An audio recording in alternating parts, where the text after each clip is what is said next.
हिंदवी स्वराज्याचे सरसंस्थापक छत्रपती शिवरायांना मानाचा मुजरा करतो। भारतीय राज्यघटनेचे शिल्पकार भारतरत्न डॉक्टर बाबासाहेब आंबेडकर यांना मानवंदना अर्पित करतो।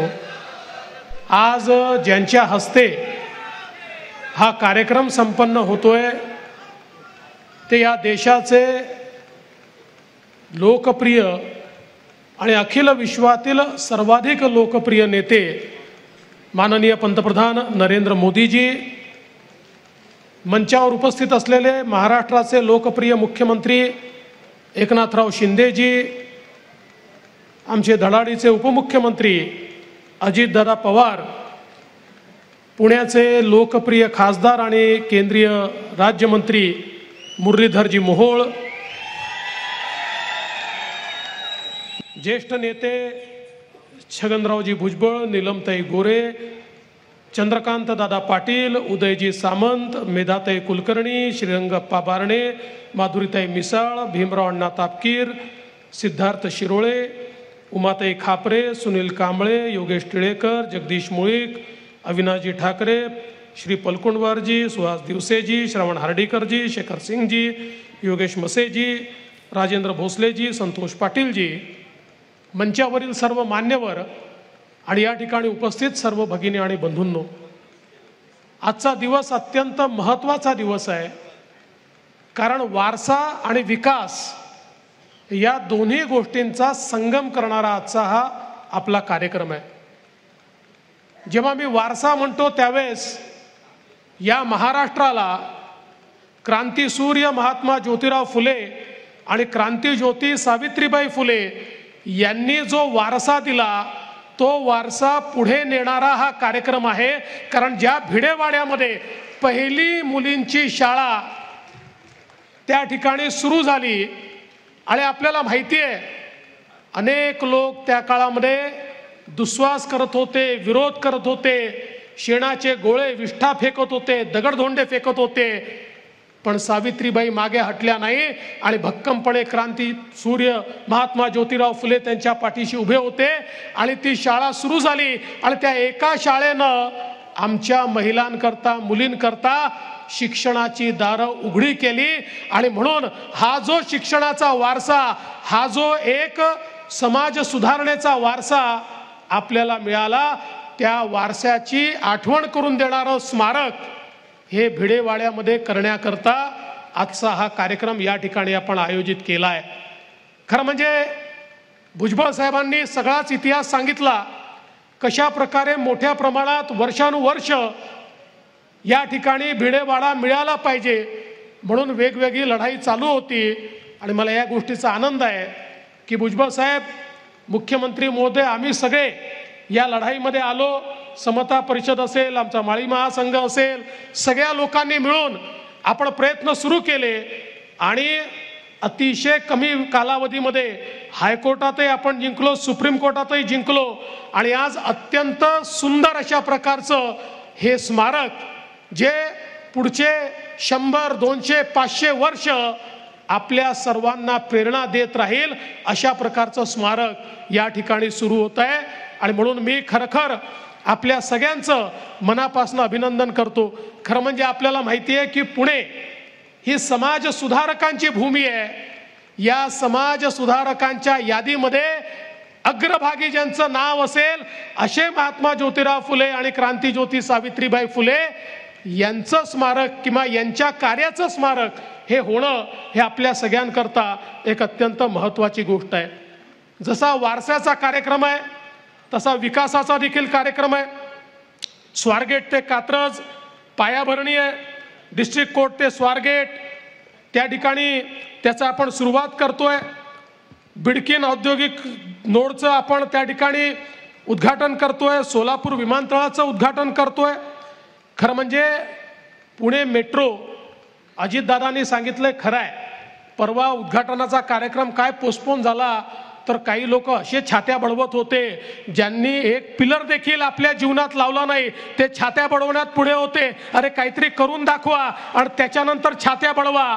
या ठिकाणी पुणे मेट्रोचं काम हे निश्चितपणे 2014 साली आपलं सरकार आल्यानंतर या कामाला गती मिळाली, ते काम आपण सुरू केलं। महा मेट्रो ही कंपनीच आपण पुणे मेट्रो करता स्थापन केली आणि अत्यंत वेगानं हे काम त्या ठिकाणी पूर्ण केलं। खरं म्हणजे पुणे मेट्रोचा जो पहिला टप्पा आहे हा देशामध्ये सर्वाधिक वेगानं काम पूर्ण करणारा टप्पा आहे, ज्याची सुरुवात आपण केली। त्यासोबत ज्याचा उल्लेख दादांनी केला की टाटाच्या माध्यमातून जी आपण मेट्रो त्या ठिकाणी करतो आहोत, त्या मेट्रोमध्ये देखील शिवाजीनगर पासून जी मेट्रो आहे हिंजवडीपर्यंत, ती मेट्रो ही देशातली पहिली PPP मोडची मेट्रो आहे।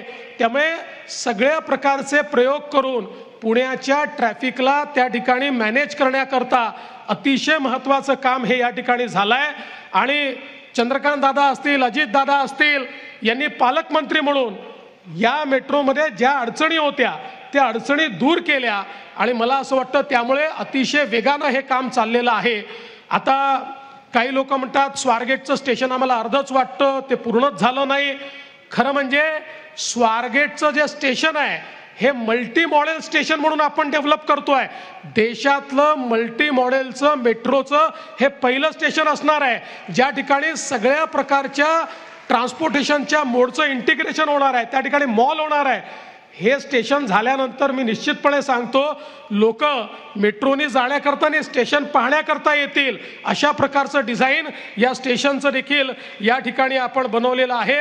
आणि मला विश्वास आहे की हे जे पुढचे टप्पे आहेत, वनाज ते चांदणी चौक असेल, वाघोलीपर्यंत, हे सगळे मेट्रोचे टप्पे आपण केल्यानंतर पुण्यामध्ये मेट्रोचं असं इंटिग्रेशन होत आहे की पुण्याच्या कुठल्याही कोपऱ्यापासून कुठल्याही कोपऱ्यापर्यंत केवळ आणि केवळ मेट्रोनी प्रवास करता येईल, अशा प्रकारचं इंटिग्रेशन हे पुण्याच्या मेट्रोचं निश्चितपणे आपण केलेलं आहे। त्यामुळे मला असं वाटतं की एक अत्यंत महत्त्वाची गोष्ट आज या निमित्ताने या ठिकाणी होताना आपल्याला पाहायला मिळते। दुसरा, मराठवाड्याकरता देखील अतिशय ऐतिहासिक असा हा कार्यक्रम आहे की ज्या ठिकाणी मागच्या काळामध्ये ऑरिक स्मार्ट सिटीचं 2018 साली आपण पहिलं उद्घाटन केलं। देशातली पहिली स्मार्ट सिटी औद्योगिक त्याचं उद्घाटन झालं। आता दुसरा टप्पा जो आहे शेंद्रा आणि बिडकीन औद्योगिक शहरं, या शहरांची जी निर्मिती आहे त्याचं काम, त्याचं उद्घाटन माननीय प्रधानमंत्री महोदयांच्या हस्ते होत आहे। हे प्रधानमंत्र्यांचं विजन आहे आणि या विजनमुळे आज आपल्या देशामध्ये किंवा आपल्या महाराष्ट्रामध्ये आपलं जे काही या ठिकाणी मॅन्युफॅक्चरिंगचं इंजिन आहे ते पुणे जिल्हा आहे, पण आता दुसरं मॅन्युफॅक्चरिंगचं इंजिन हे संभाजीनगर त्या ठिकाणी तयार होत आहे।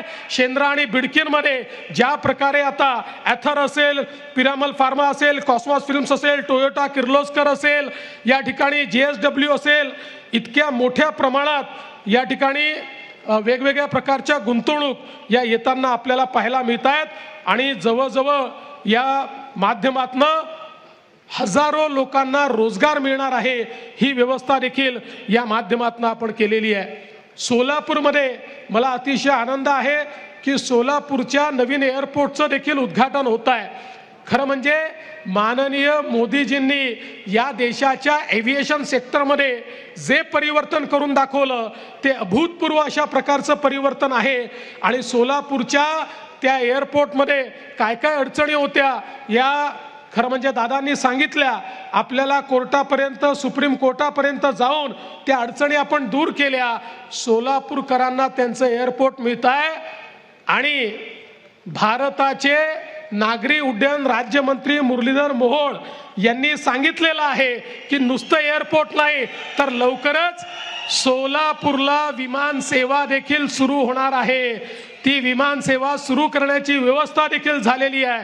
कारण काल जसं उद्घाटनाचं या ठिकाणी घोषणा झाली तसे काही लोकांच्या पोटात दुखू लागलं आणि त्यांनी सोलापूरला पत्रकार परिषद घेऊन सांगितलं की उद्घाटन तर करताय पण विमान येणार कधी? काळजी करू नका, विमानतळही केलाय, विमान येणार आहे, विमान सेवाही त्या ठिकाणी सुरू होणार आहे आणि सोलापूरची कनेक्टिव्हिटी हळूहळू संपूर्ण भारतामध्ये त्या ठिकाणी करण्याचं काम हे आपण करतोय। आणि म्हणून मी जास्त वेळ घेणार नाही, माननीय मुख्यमंत्र्यांचं भाषण देखील आपल्याला ऐकायचं आहे, पण एकच गोष्ट सांगतो, पुण्यासारखं शहर जे एक प्रकारे आमचं आर्थिक मॅग्नेट आहे, ही सांस्कृतिक राजधानी तर आहेच, ही टेक्नॉलॉजीची राजधानी आहे आणि एक आर्थिक मॅग्नेट आहे. आणि म्हणून काल परवा माननीय गडकरी साहेबांच्या नेतृत्वात देखील आपण काही कार्यक्रम या ठिकाणी घेतले. 1,00,000 कोटी रुपयाची कामं हे पुणे आणि आसपास आपण या ठिकाणी करतो. मी आपल्याला सांगतो 5 वर्ष थोडी कळ आपण जर काढली, 4-4.5 वर्ष, तर ही सगळी कामं पूर्ण झाल्यानंतर या महाराष्ट्रामध्ये सगळ्यात नियंत्रित ट्रॅफिक जर कुठला असेल, सगळ्यात लोकांना ट्रॅव्हलिंगची सोय जर कुठे असेल तर ती या पुण्यामध्ये राहणार आहे. हे महायुतीच्या सरकारनं आणि मोदीजींच्या सरकारनं करून दाखवलं आहे. मी पुन्हा एकदा आजच्या कार्यक्रमाबद्दल आपल्या सर्वांना खूप खूप शुभेच्छा देतो आणि माझं बोलणं संपवतो. धन्यवाद. जय हिंद, जय महाराष्ट्र, जय ज्योती, जय क्रांती. एबीपी माझा, उघडा डोळे बघा नीट.